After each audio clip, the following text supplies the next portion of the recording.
Hey everyone, welcome back to the channel. So today I want to talk about something a little different.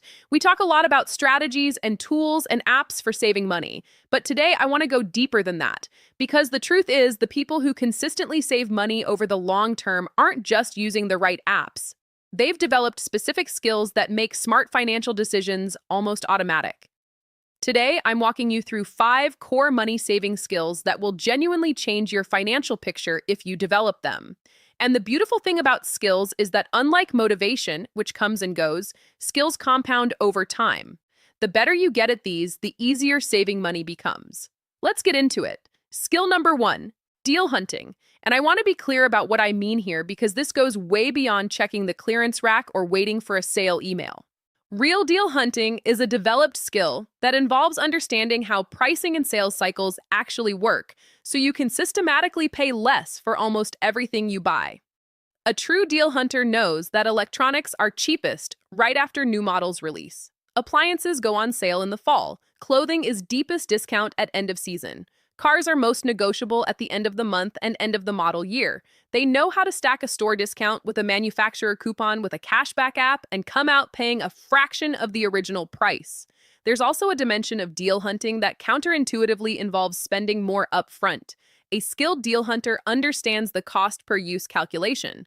The $100 pair of shoes that lasts 5 years costs $20 a year. The $20 pair you replace every year costs $20 a year.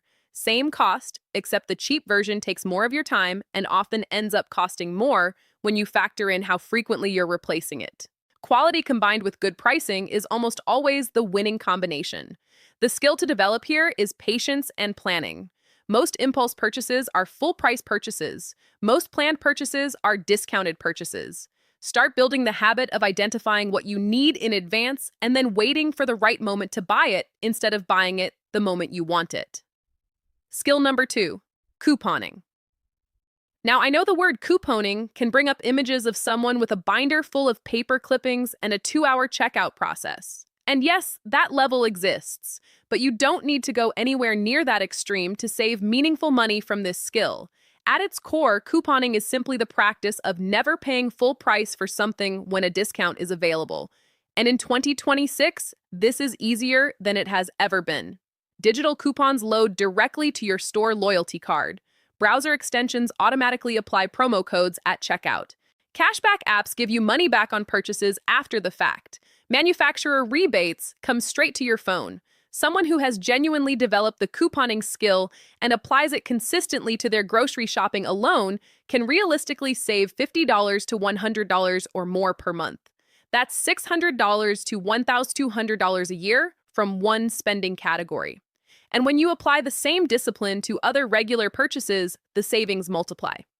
The key to building this skill is making it a habit before you shop rather than an afterthought after. Before you go to the grocery store, spend 5 minutes loading digital coupons to your loyalty card and checking what deals are running.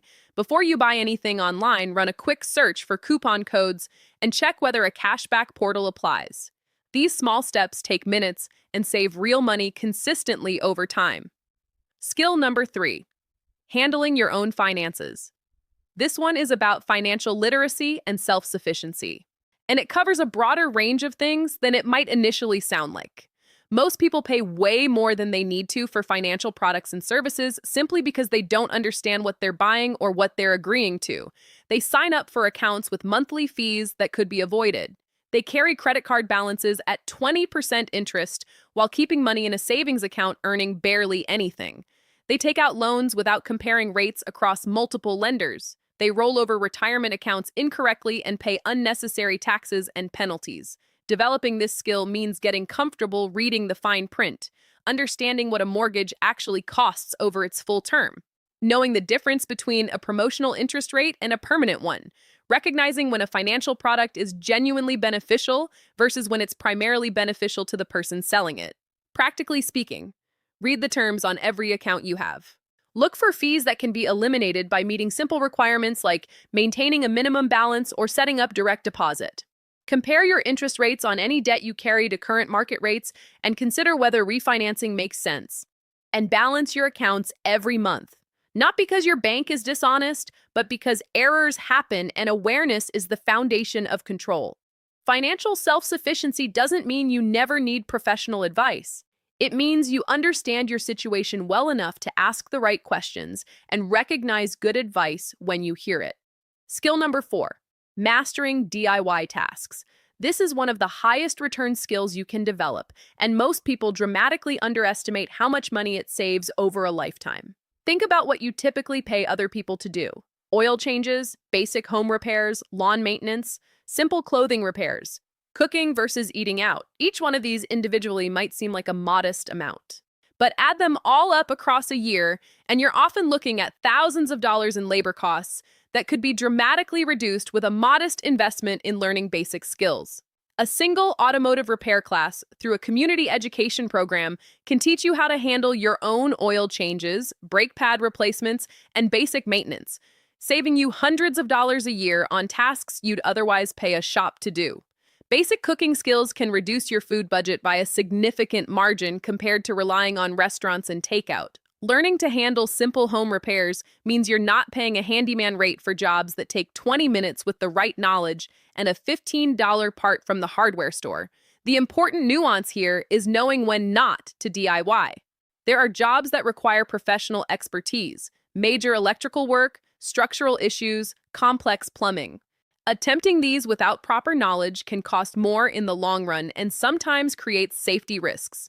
The skill is in knowing which category a task falls into: simple maintenance and minor repairs. Learn to do it yourself. Complex specialized work. Know when to call a professional. And skill number 5, understanding investing. This last skill is different from the others because it's less about spending less and more about making your money grow. But I've included it here because financial ignorance about investing is one of the most expensive gaps most people carry. When you don't understand investing, you either avoid it entirely, leaving decades of compound growth on the table, or you make emotional, reactive decisions that consistently reduce your returns. You panic sell during market dips. You chase last year's best performing funds. You pay high fees on actively managed products when low-cost index funds have historically outperformed them over the long run. You cash out retirement accounts when changing jobs instead of rolling them over. Every one of these behaviors has a real dollar cost. The goal of developing this skill is not to become a day trader or a stock picking expert. It's to understand the basic principles well enough to make consistent, rational decisions. Understand the difference between stocks and bonds and why you need both at different life stages. Know what an index fund is and why low fees matter compounded over decades. Understand your own risk tolerance and what an allocation that matches it actually looks like. Know what your retirement account options are and how to use them efficiently. And when markets get volatile, which they will, understanding the historical context means you're less likely to make the emotional decision that locks in losses and misses the recovery. All right, let's bring this home. 5 skills. Deal hunting, that lets you systematically pay less for almost everything you buy. Couponing that turns a few minutes of preparation into hundreds of dollars in annual savings. Financial self-management that eliminates the fees, interest, and penalties that quietly drain most people's accounts. DIY skills that convert thousands of dollars in labor costs into personal capability. And investment literacy that turns passive saving into active wealth building. Here's what I love about framing these as skills rather than tips or hacks. Skills get better with practice. The first time you do any of these things, it takes more effort. The 10th time, it's easier. The 100th time, it's second nature. And unlike a one-time savings win, a skill keeps paying you back every single day for the rest of your financial life. Pick one of these 5 skills and commit to genuinely developing it over the next 30 days. Watch a video, take a class, read the fine print on one account, cook one more meal at home this week than last week. Start somewhere. Because the compounding effect of getting better at these skills over time is genuinely life-changing. If this was helpful, drop a like and subscribe. I put out personal finance videos every single week. And let me know in the comments, which of these 5 skills do you feel like you need to develop most right now? I read every comment. I'll see you in the next one.